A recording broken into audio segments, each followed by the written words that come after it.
नमस्कार. खरं तर आपल्या या कॅप राऊंडच्या म्हणजे रजिस्ट्रेशनच्या प्रोसेसनुसार जे तारखा डिक्लेअर केल्या होत्या, काल रजिस्ट्रेशन आणि डॉक्युमेंट अपलोडिंगची आपली शेवटची तारीख होती आणि 9 तारखेला म्हणजे आज आपल्याला त्याचं व्हेरिफिकेशन पूर्ण करणं आवश्यक होतं. पण या डेट्स एक्सटेंड केलेल्या आहेत आणि 11 तारखेपर्यंत संध्याकाळी 5 वाजेपर्यंत आपण रजिस्ट्रेशन करून आपले डॉक्युमेंट्स अपलोड करू शकणार आहोत आणि 12 तारखेला संध्याकाळी 5 वाजेपर्यंत आपण ते डॉक्युमेंट्स व्हेरीफाय करू शकणार आहोत. म्हणजे आपल्याला आणखी एक 3 दिवसाची मुदत त्यांनी दिलेली आहे. अर्थात अपेक्षेप्रमाणे 12 नाही तर 13 किंवा 14 तारखेला प्रोव्हिजनल मेरिट लिस्ट लागेल आणि पुढचं शेड्यूल काही बदलण्याची शक्यता नाही. आता आपण थोडंसं पुढे जाऊ, कारण मेरिट लिस्ट लागली म्हणजे आपल्याला काय काय मिळणार आहे मेरिट नंबर हे प्रत्येकाला माहीत असलेलं आवश्यक असतं. एक तर मी कॅटेगरी वाईज सांगायला लागतो की ओपन कॅटेगरीतला मुलगा जर का असेल तर त्याला स्टेट जनरल मेरिट नंबर मिळतो आणि त्याचबरोबर त्याला होम युनिव्हर्सिटी मेरिट नंबर मिळतो. आणि हीच जर का मुलगी असेल तर तिला स्टेट जनरल मेरिट नंबर मिळतो, स्टेट लेडीज मेरिट नंबर मिळतो, होम युनिव्हर्सिटी मेरिट नंबर मिळतो आणि home university ladies merit number मिळतो. म्हणजे असे 4 मेरिट नंबर मिळतात. आणि याशिवाय जर का विद्यार्थ्यांनी जेई मेन्स दिली असेल तर त्यांना एक ऑल इंडिया मेरिट नंबर मिळतो. म्हणजे CET plus JEE open male कॅन्डिडेटला 4 आणि 5 मेरिट नंबर मिळतील, 2 आणि 3 मेरिट नंबर मिळतील आणि लेडीज विथ जेई तिला 4 आणि 5 मेरिट नंबर मिळतील. हेच जर का आपण रिझर्वेशनच्या विद्यार्थ्यांच्याबद्दल बोललो तर आपल्याला असं लक्षात येतं की समजा OBC कॅन्डिडेट असेल, मी OBC फिमेल कॅन्डिडेट घेतो, लेडीज कॅन्डिडेट, तर तिला स्टेट जनरल मेरिट नंबर मिळतो, स्टेट लेडीज मेरिट नंबर मिळतो, स्टेट OBC मेरिट मिळतो, त्याच्यानंतर लेडीज OBC मेरिट नंबर मिळतो आणि परत home university merit number, home university ladies merit number, home university OBC merit number आणि home university ladies OBC merit number. आणि याशिवाय जर का जेई दिलं असेल तर ऑल इंडिया, म्हणजे असे जवळपास 8 मेरिट नंबर तिला मिळतील.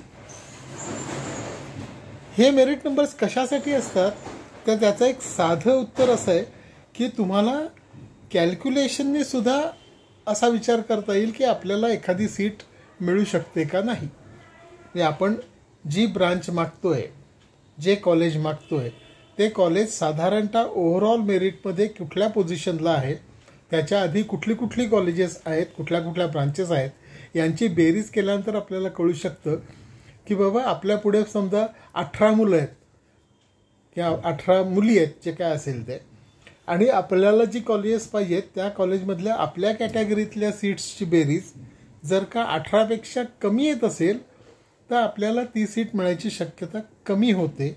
हा अंदाज येण्यासाठी तुम्हाला हे मेरिट नंबर दिलेले आहेत. तुम्ही जर का गेल्या वर्षीचे कट ऑफचे जो डेटा आहे प्रत्येक कॉलेजमधला, प्रत्येक ब्रांचचा, प्रत्येक कॅटेगरीचा, तर त्या ठिकाणी तुम्ही पर्सेंटाईल न पाहता तुमचा मेरिट नंबर पहा आणि तोही स्टेट जनरल मेरिट नंबर असतो असं तुम्ही त्याचा विचार करून पाहिलं तर तुम्हाला त्या कट ऑफवरनं अंदाज येईल. परंतु दरवर्षी कम्प्युटर IT कडे जाणाऱ्या विद्यार्थ्यांची संख्या जी वाढती आहे त्यानुसार त्याचा काही तुम्हाला फारसा उपयोग होईल असं तर काही आजचं माझं मत नाही आहे. आता थोडक्यात आपण यावर्षीच्या CETच्या रिझल्टकडे एकदा बघू आणि पुढच्या व्हिडिओमध्ये मी इन डिटेल प्रत्येक कॉलेजमध्ये, प्रत्येक ब्रांचमध्ये कुठल्या कॅटेगरीला किती सीट्स असतात याबद्दल पण बोलणार आहे. कारण आपल्या लोकांचं खूप वेळ एखादा व्हिडिओ ऐकायचा पेशन्स संपला, मी गेल्या वेळेस म्हणलं तसं आहे. यावेळेचा जो CETचा PCMचा रिझल्ट लागला, तर त्या रिझल्टमध्ये 22 जणांना 100% मार्क मिळाले. छान. तुम्ही वेगवेगळ्या सेशनमध्ये घेतलात आणि पर्सेंटाईल म्हणजे तुमच्या खाली किती विद्यार्थी आहेत त्याच्यानुसार तुमचे पर्सेंटाईल मार्क ठरतात.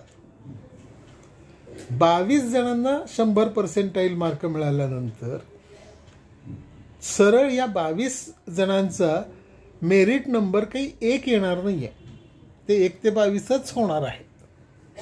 फर्दर मोर तुम्हाला असं लक्षात येईल, आता हा थोडासा सेन्सिटिव्ह विषयाकडे मी आत्ता वळतोय, तो म्हणजे रिझर्वेशन आणि ओव्हरऑल रिझल्ट आणि रिझर्वेशन याचं साधारणतः प्रमाण काय होतं. या 22 विद्यार्थ्यांपैकी 4 विद्यार्थी असे आहेत जे महाराष्ट्रातले नाहीच आहेत, ते महाराष्ट्र स्टेटचे नाही आहेत, अदर दॅन महाराष्ट्र स्टेट आहेत, असे 4 विद्यार्थी आहेत. त्यामुळे महाराष्ट्रातले फक्त 18 विद्यार्थी असे की ज्यांना 100% मार्क मिळाले.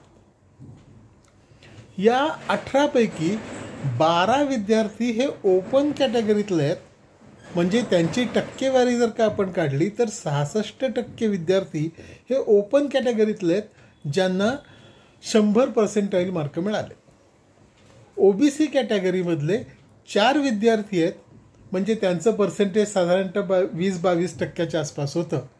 आणि ACBC ज्याच्या अंडर मराठा रिझर्वेशनचे विद्यार्थी येतात, तर त्याच्या खाली 2 विद्यार्थ्यांना 100% मिळालेत, म्हणजे ते साधारणतः 11% विद्यार्थी होतात.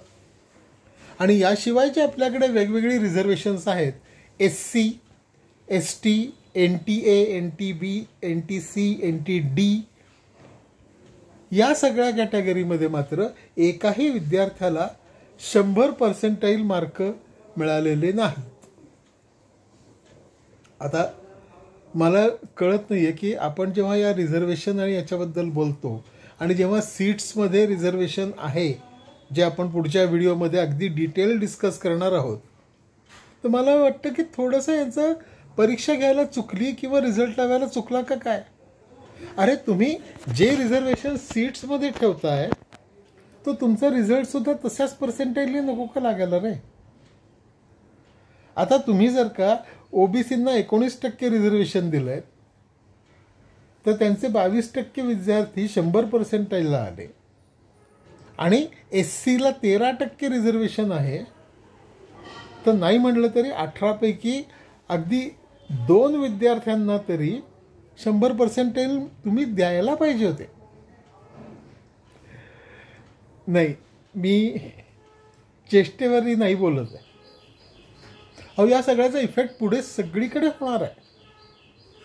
मग तुम्ही ही परीक्षा का घेता. तुम्ही 13 वेळा परीक्षा जर का वेगवेगळी घेऊन असे CETमध्ये 22 जणांना 100% आणता, तर मला कुठेतरी असं वाटतं की मग एवढ्या परीक्षा घेताचा तर त्यात ओपनची परीक्षा वेगळी, OBCच्या विद्यार्थ्यांची परीक्षा वेगळी, SCचे जेवढे विद्यार्थी आहेत त्यांचं एक वेगळा सेशन, STच्या विद्यार्थ्यांचा वेगळा सेशन. मग निदान आम्हाला या पर्सेंटाईल मार्क्समध्ये सगळ्या कॅटेगरीतले 100% दिसतील ना. नाही, मला वाईट वाटतं की काहीतरी दुहेरी नीतीवरती या सगळ्या गोष्टी चालल्या. मग परीक्षा एकत्र का घेता. बरं, परीक्षा एकत्र घेता तर परीक्षेला बसलेल्या कॅन्डिडेट्समध्ये नक्की किती OBC कॅन्डिडेट्स होते, नक्की किती SC कॅन्डिडेट होते, याचं काही प्रमाण आहे का. याचा डेटा आम्हाला मिळू शकेल का. म्हणजे तुम्ही जर का म्हणताय की 13% SCंना रिझर्वेशन आहे, तर 4,22,000 पैकी 13% विद्यार्थी हे SC कॅटेगरीचे होते का. आम्हाला ही माहिती कुठे मिळेल. नाही, सगळा विचित्रच प्रकार. मग जर का ते विद्यार्थी कमी बसले असले तरी त्यांना ज्या सीट्स अवेलेबल आहेत त्यात 13% रिझर्वेशन ठेवायचं का. मी SCबद्दल बोलतोय असं नाही, मी सगळ्याच कॅटेगरीबद्दल बोलतो की तुम्ही ज्या टक्क्याचं रिझर्वेशन हे लोकसंख्येवरती ठेवलेलं आहे, तर त्या लोकसंख्येच्या प्रमाणात तेवढे विद्यार्थी यावर्षी PCMच्या CETला बसले होते का?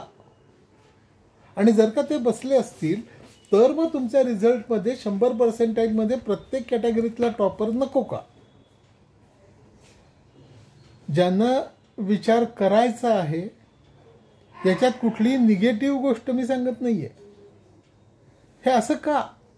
मी तुमच्या आत्ताच्या रिझल्टचं पर्सेंटेज, रिझल्टमधले 100% विद्यार्थी, रिझल्ट परीक्षेला बसणाऱ्या विद्यार्थ्यांच्या मध्ये कुठल्या कॅटेगरीचे किती पर्सेंट विद्यार्थी आहेत आणि त्यानुसार यावर्षीच्या ज्या प्रत्येक कॅटेगरीमध्ये जे आपण डिस्ट्रीब्युशन दिलेलं आहे सीटचं की कोणाला किती रिझर्वेशन, तर ते जेवढे विद्यार्थी बसले त्या प्रमाणात नको का हो?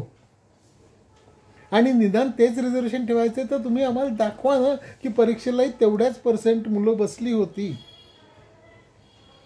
आम्हाला म्हणजे मी ओपनचा आहे म्हणून नव्हे, OBCचे विद्यार्थी हेच म्हणतील, SCचेही हेच म्हणतील, SCचे पण हेच म्हणतील. तुमच्या कॅटेगरीतले तेवढे विद्यार्थी टोटल 4,22,000 मध्ये होते का? हा सगळ्यात महत्त्वाचा प्रश्न आहे. तर ही फेअर कॉम्पिटिशन झाली ना. आम्ही ऑलरेडी मार्कांना बाजूला ठेवून पर्सेंटाईलवरती माझं ज्ञान किती आहे हा प्रश्नच नाही, मला किती लोकांपेक्षा जास्त ज्ञान आहे हे मार्क आहेत, पर्सेंटाईल आहे. हे सगळं चुकतंय. माझ्या मते जरा विचार करा. पुढचा व्हिडिओ मी बहुतेक लवकरच टाकीन ज्याच्यामध्ये मी प्रत्येक कॉलेजमध्ये प्रत्येक ब्रांचच्या सीट डिस्ट्रीब्युशनबद्दल बोलणार आहे आणि मग तुम्हाला या सगळे मेरिट नंबर कसे वापरायचे याचा नक्की अंदाज येईल. धन्यवाद.